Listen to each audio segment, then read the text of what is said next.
Bonjour ou bonsoir à tous, vous qui regardez les vidéos, que ce soit le jour ou la nuit, ici DVD Pro Catch.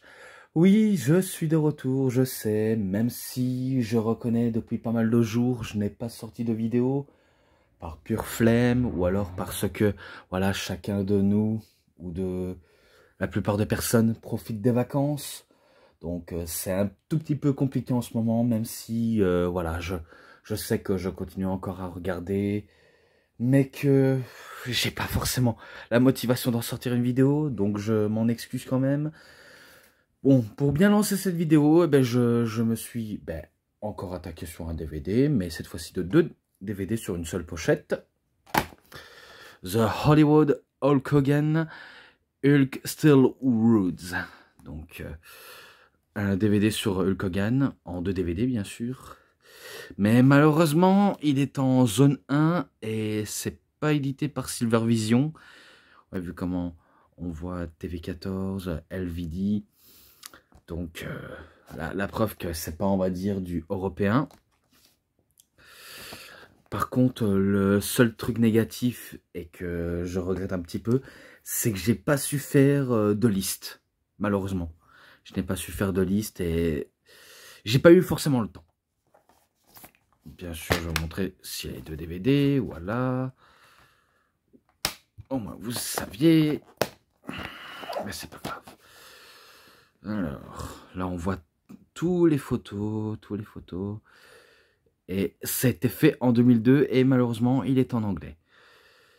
Alors, plus particulièrement, 4 heures de CD, hein, vraiment 4 heures à tout visionner, même si je sais que dans le premier DVD, il y a des matchs, mais en bonus.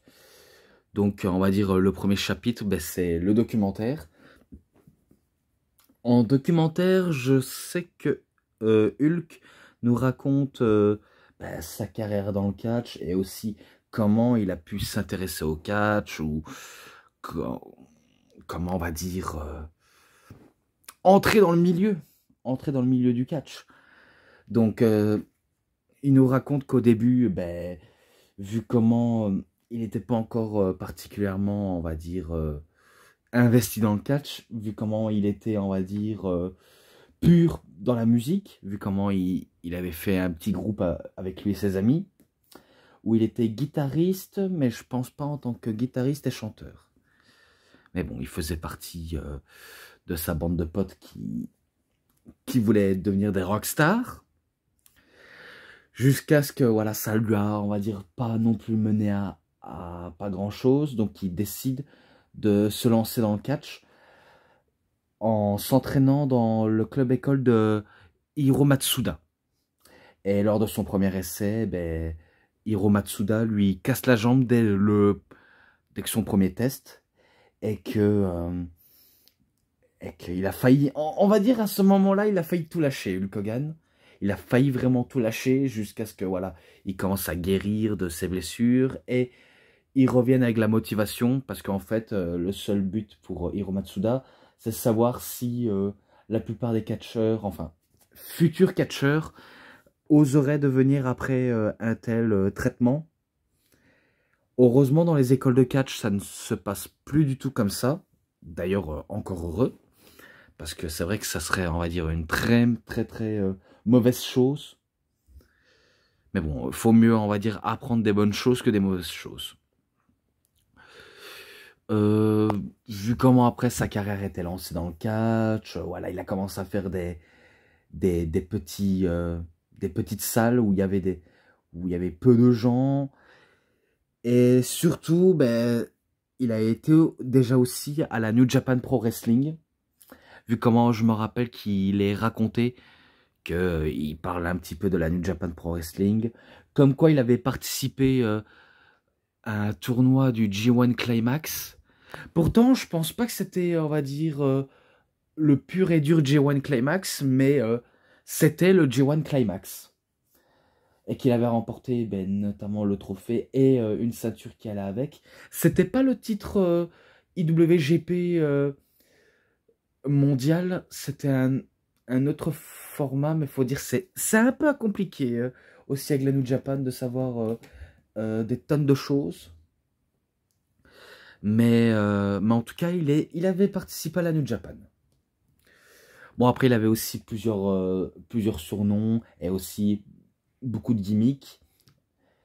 Et en termes de turn, il était soit heel, soit face, mais il avait, on va dire, un fâcheux don pour le côté heel.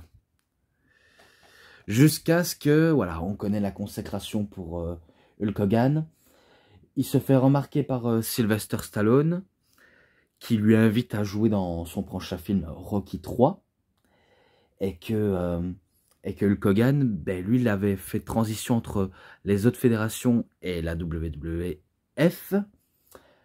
Et que le père de Monsieur McMahon, donc Vincent J. McMahon, ou Vincent James McMahon, n'était pas d'accord que Hulk Hogan ben, participait à un tournage d'un film, parce que selon lui, ben, Hulk n'est qu'un catcheur et pas un acteur.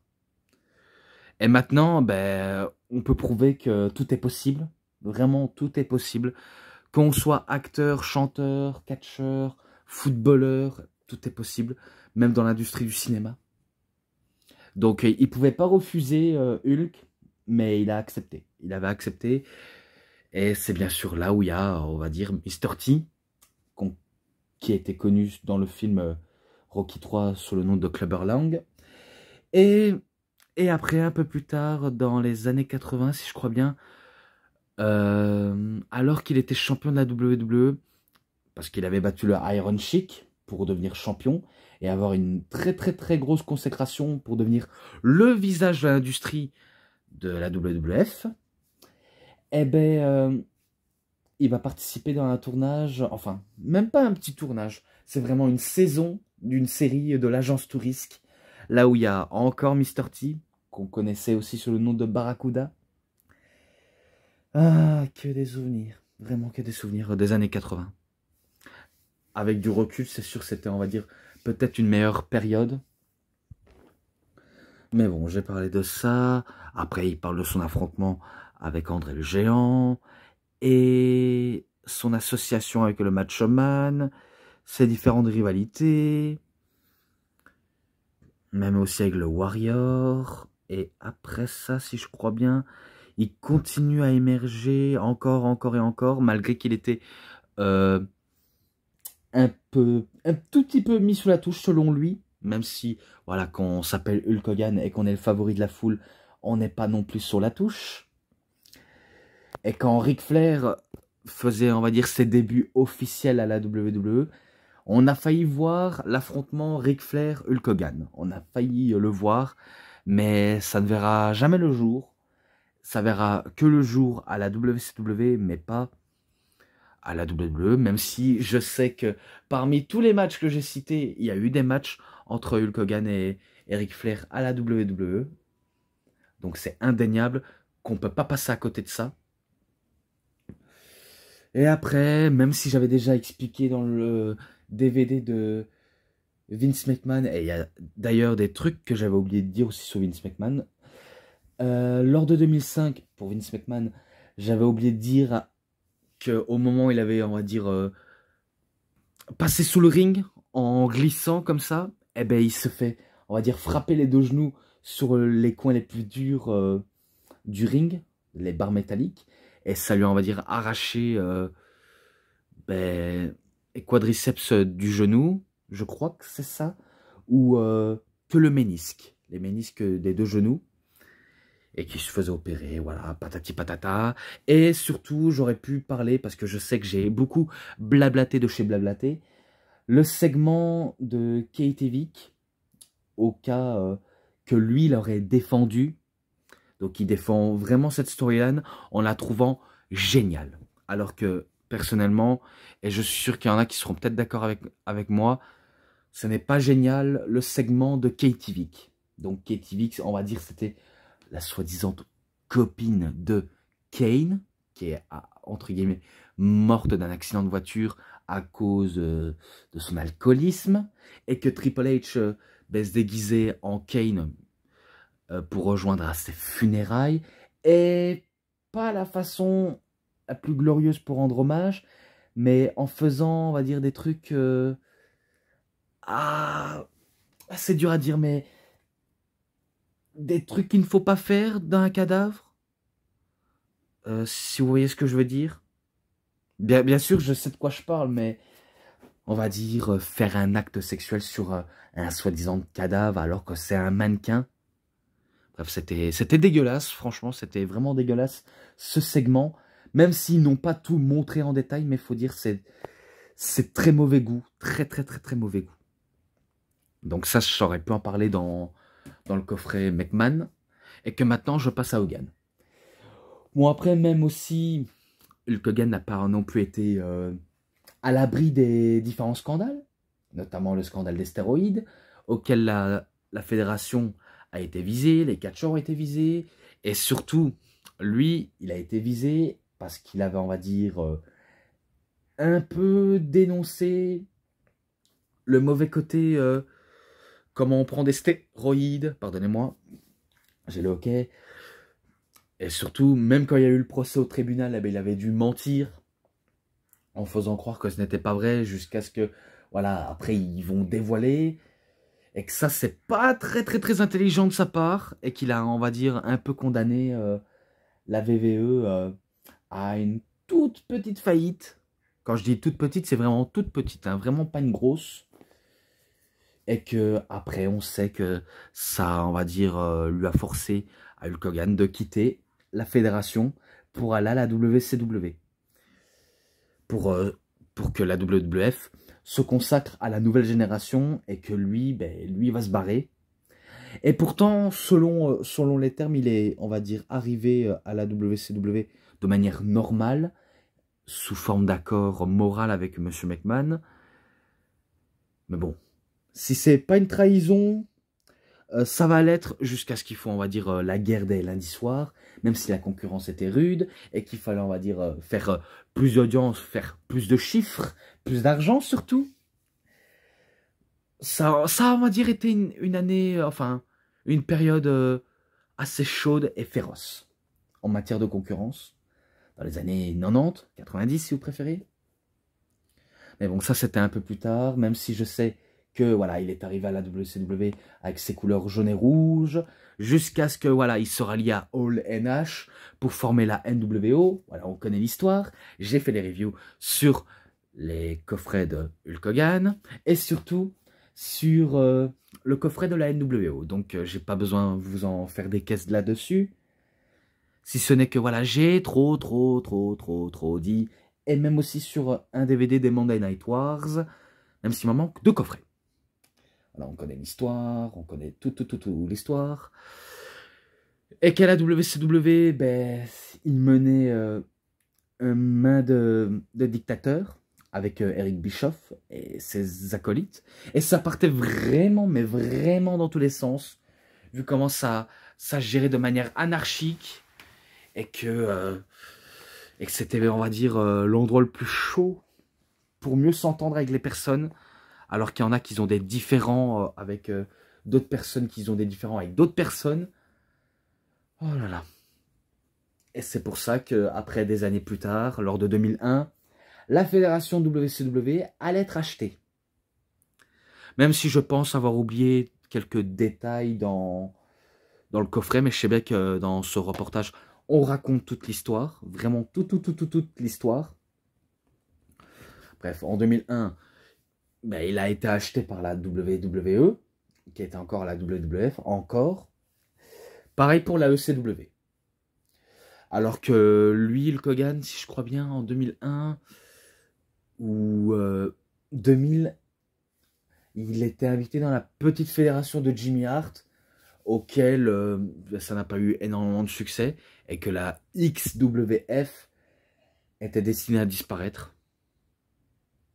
Parce que on a eu 3 épisodes, et ça s'est arrêté en 3 épisodes. Un DVD que je possède, mais que si vous êtes curieux pour l'avoir, vous pouvez découvrir ce qui s'était, on va dire, entre guillemets, passé. Mais après, les matchs, ça reste un peu à désirer. Franchement, ça reste un tout petit peu à désirer. Et ensuite, on connaît l'histoire. En 2002, d'ailleurs à cette même période, lors de No Way Out, si je crois bien. Il fait son retour avec la NWO, donc Ole Nash, on connaît. Et que après, il se lance dans une rivalité avec Dwayne Johnson, The Rock, à WrestleMania 18, auquel il perd le match, mais que c'était un match tout aussi incroyable, avec des near falls de la foule qui étaient à fond. Et ensuite, ça lui permet de changer de couleur. Il était passé de blanc et noir, ou noir et blanc, appelez ça comme vous voulez, à rouge et jaune, ou jaune et rouge, et qui garde encore le format Hollywood. Et c'est vrai qu'en mode Hollywood, il a un sacré charisme, on va dire, il a de la gueule, franchement, on voit le côté hollywoodien de Hulk Hogan, et pourtant je dis pas ça pour faire de la lèche, je dis ça avec un tout petit peu d'admiration, même si je reconnais, je ne suis pas, on va dire, un très grand fan de Hulk Hogan, mais je reconnais qu'il a révolutionné le monde du catch, que ce soit la WWE ou WCW. À la TNA, ça n'a pas été le cas, mais au moins, il a révolutionné. Et que le côté business du catch, ça se voit qu'il a vraiment un point de côté. Malgré son différent passif. Mais bon.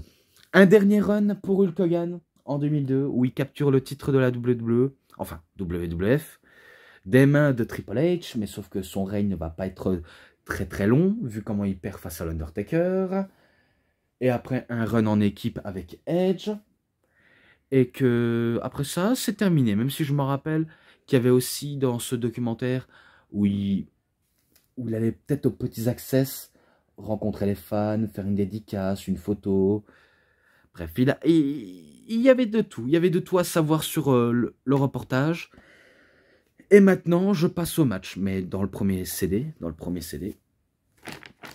Alors, le premier match. Donc, Hulk Hogan, mais sauf qu'il se faisait appeler The Fabulous, ou Incroyable Hulk Hogan, contre Ted DiBiase Senior, et qui se faisait pas encore appeler le Million Dollar Man, mais sauf que je vais quand même l'appeler le Million Dollar Man en description. Et que, voilà, un match tout à fait basique, et rien d'autre à raconter si ce n'est que, voilà, de l'affrontement, pur et simple affrontement, et que c'est Hogan qui ressort vainqueur en battant DiBiase. Ce match-là, 3,40, j'ai pas envie d'y aller dans les détails, si ce n'est que, voilà, c'est victoire du Fabulous. Et qu'il était, bien sûr, managé par Blassie Freddy Blassie. Classique Freddy Blassie, pardon. Je me suis complètement gouré. Et là, si je crois bien, un match en extérieur avec Hulk Hogan contre André le Géant. Et c'était en extérieur. Si je crois bien, en extérieur, c'était lors d'un stade de baseball. Et que les deux se sont affrontés. C'était un petit peu parti dans tous les sens, surtout à la fin. Je me rappelle à la fin quand ils mettent KO l'arbitre et que l'arbitre bump de manière incroyable. Et c'est-à-dire si, et on va dire, c'est-à-dire s'il a pas, on va dire, oh putain, j'arrête pas de bloquer avec, c'est-à-dire il y a à dire, je ne sais pas pourquoi je dis ça. Je me demande si c'est pas, on va dire, faire vraiment mal, mais vraiment mal, parce que vu comment il bumpait comme un malade, ou alors soit c'est un arbitre qui est bon acteur et que et qu'il est, on va dire, eu un coup, mais qu'il n'est pas blessé, ou alors c'est une blessure grave, et que c'était son dernier passage, et qu'on l'a plus jamais revu. Très dur à dire même, très dur même. Mais que Hulk Hogan avait réussi à soulever André le Géant, et que, à ce qui paraît, c'est pas la première fois, mais ce soulevage sur André n'était pas non plus la plus mémorable, vu comment, après, à la fin, ben, c'est André qui prend l'avantage, il met KO Freddy Blassie, et que après ça, je crois qu'il fait un sacré coup de boule à Hogan et qui remporte la victoire. Je pense, hein. Oh là là là là, qu'est-ce que c'est dur, qu'est-ce que c'est dur, qu'est-ce que c'est dur, d'à savoir toutes ces choses en sachant que je n'ai même pas fait de liste par manque de temps. Ah, quel gland je suis, hein. Franchement, je suis un gland. Donc, 3,20, je le mets ça. Et là, ben, c'est pas plutôt le match de Hulk Hogan? Non, vraiment loin de là. C'est un match de Bob Backlund. Parce que je sais, vu comment j'ai vu et que j'ai un petit peu noté dans mon papier. Donc, c'est un match entre Bob Backlund contre Samula Anoa'i. Donc, qui fait partie de la famille de Roman Reigns. Je pense que c'est son oncle ou son tonton. Enfin, je crois, hein, parce que Samula Anoa'i, c'est peut-être parent avec la famille de Roman Reigns, vu comment Anoa'i, ça fait partie du nom de famille de la vraie vie de Roman Reigns. Donc, c'est que Bob Backlund contre Samula Anoa'i. Vu comment Samula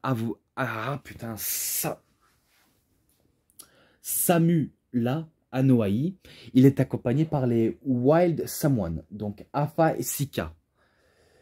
Et du coup, ben, Bob Backlund a besoin, on va dire, d'une garde rapprochée à la personne de Hulk Hogan, et que celui-ci va, on va dire, couvrir son bac, ses arrières, son dos, pour mieux, on va dire, contrer les tentatives de tricherie des Wild Samoan.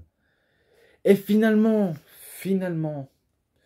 ben, vu comment il y avait une distraction après ben, une attaque collective entre les trois hommes sur Backlund, et que ça permet à Hulk Hogan d'intervenir et de sauver Bob Backlund.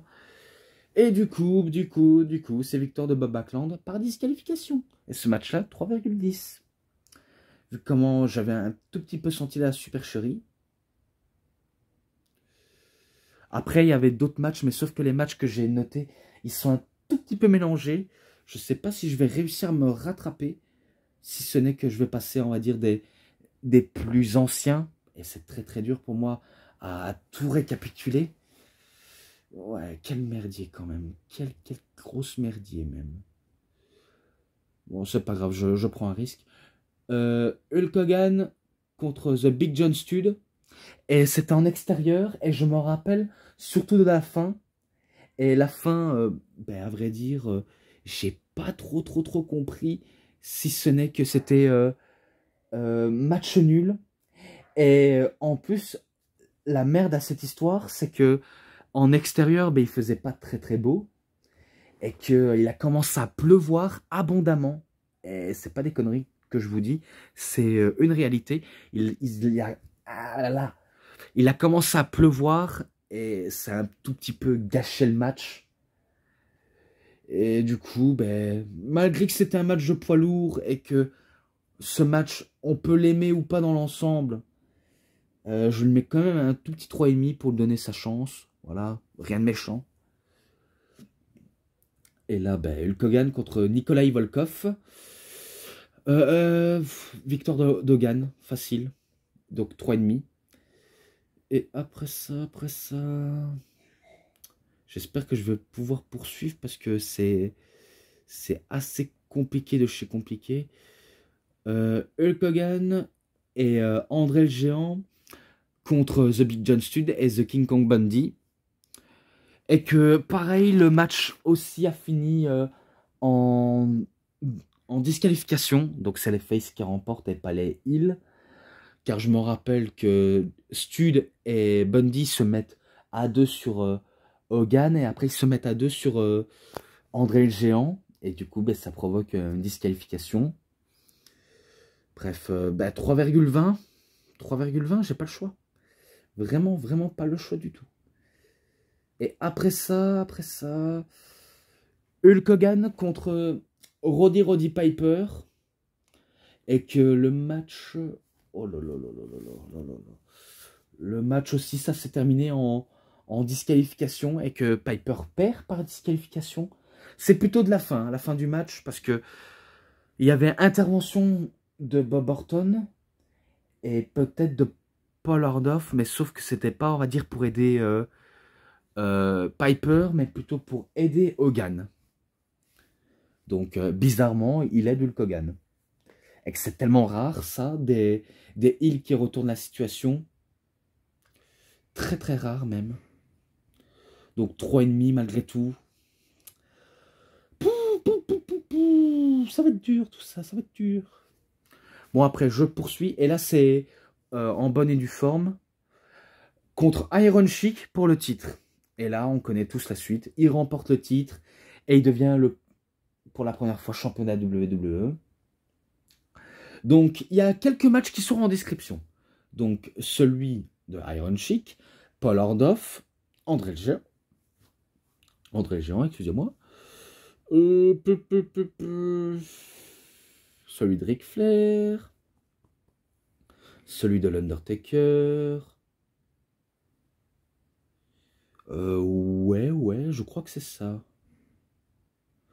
Donc, voilà, donc il remporte le titre contre l'Iron Sheik. Après, il affronte Mr. Wonderful Paul Orndorff. Et que le match, ils sont présents dans allez, Ultimate Collection de Hulk Hogan. Donc, c'est victoire d'Hogan d'office. Ensuite, contre André le Géant, à WrestleMania 3, auquel il a réussi à le soulever et à le battre. Voilà.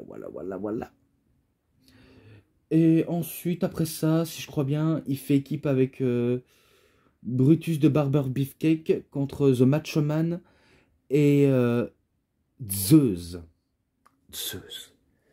Ah, il me dit pas grand-chose ce catcheur-là, si ce n'est que Zeus, on dirait qu'il se prend pour un dieu corrompu ou un dieu maléfique.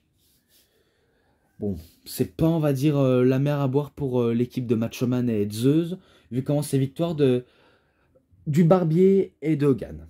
Tout simplement, c'est victoire de eux. 3,5 ce match-là. Et après ça, ben, encore un match que j'avais oublié de le citer, mais que ah, il faisait partie des tout débuts de la carrière d'Hogan, peut-être. C'est là où il affronte Ben Ortiz et Angelo Gomez, auquel il bat facilement, les deux. Donc voilà, 2,70. J'ai pas trouvé particulièrement bon ce match-là. Voilà quoi. Et après, il y avait des interviews, parce que non seulement il y a des documentaires, les matchs, bonus, segments promo et interviews. Donc c'est là où il se fait interviewer par Hulk Hogan. D'ailleurs, il y avait des interviews. Et dans les segments, des fois, c'était contre... qu'est-ce que je raconte? Des fois, il fait une promo contre les catcheurs auxquels il doit affronter, comme Harley Race, Mr. Wonderful, Piper, André, et j'en passe. Bref, c'est très très long, très long même. Donc tout ce que je sais, qu'il affronte dans ce petit match, alors que après il y avait l'interview de lui et Monsieur McMahon. Il affronte Tiger Shangli, auquel il bat Tiger Shangli, et que je lui mets 3,20. Je sais, rien de spécial. Vraiment rien de spécial. Et après ça, Hulk Hogan fait équipe avec Minji Knockerland contre George the Animal Steel et Mr. Fuji, auquel Hulk Hogan gagne avec Minji Knockerland. Et que ce match-là, je sais que j'avais vu dans les photos, mais pas dans les matchs, jusqu'à ce que je tombe dessus. Ouais. Donc voilà tout ce qu'il y a à savoir. Vraiment tout à savoir. Après ça, ben, je pense que je poursuis encore. Ça, je l'ai déjà dit. Ah non, avec Mr. Perfect Kurt Hennig, je l'avais pas dit. Là où il affronte Mr. Perfect, et qu'ils vont nous mener un bon combat. Donc il n'y a rien à dire, c'est un très bon match. Même si il faut s'installer dans le match. Franchement, il faut vraiment bien s'installer, car ça dépend vos choix si vous allez adorer ou pas. Mais que voilà, il faut s'accrocher à ce genre de type de match. Mais c'est victoire de Hulk Hogan. Malgré tout, c'est victoire de Hulk Hogan. Un point, c'est tout. Et que je me rappelle que même Perfect a voulu tenter ses fameux moveset comme Enig Suplex, enfin The Perfect Plex, Enig Perfect Suplex, mais ça ne va pas passer. Hogan lui fout une correction avec des coups de poing, big boot et une descente dans la cuisse. Et que c'est la victoire d'office, donc 3,50. Donc ça, je l'ai déjà dit, ça oui. Et au Royal Rumble. Donc c'est là où il y a le Royal Rumble match et que Hulk Hogan remporte le Rumble. Je peux pas vous dire les noms vu comment c'est assez long, surtout pour 30 personnes.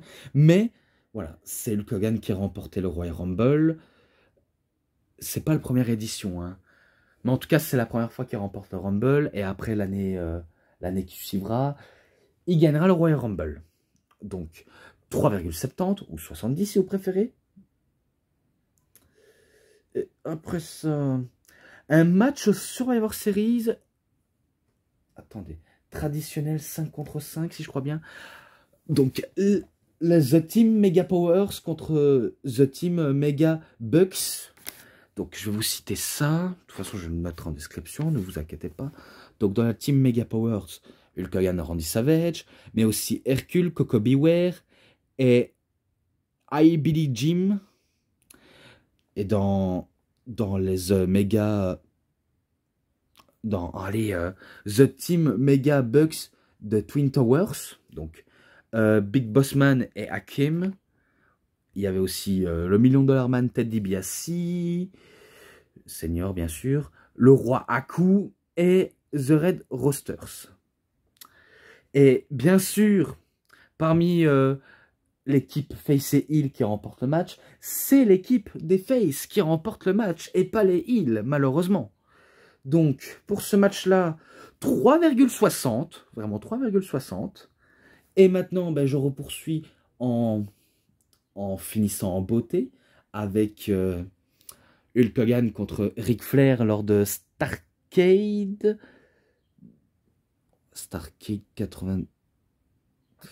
94, si je crois bien, ou 95. Non, c'est peut-être dans ces années-là, mais en tout cas, il affronte Ric Flair et que ben, il bat Ric Flair pour le titre du monde poids lourd de la WCW. C'est tout ce que je sais.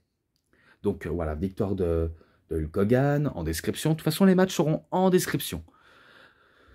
Voilà, donc c'était les matchs, il y en a les plus rares et il y en a les plus connus, mais que j'ai tous cités. Même si je sais, vous voyez que je tourne un petit peu autour du pot, ou alors vous sentez dans ma voix que je suis un peu assoiffé, fatigué, et j'en passe.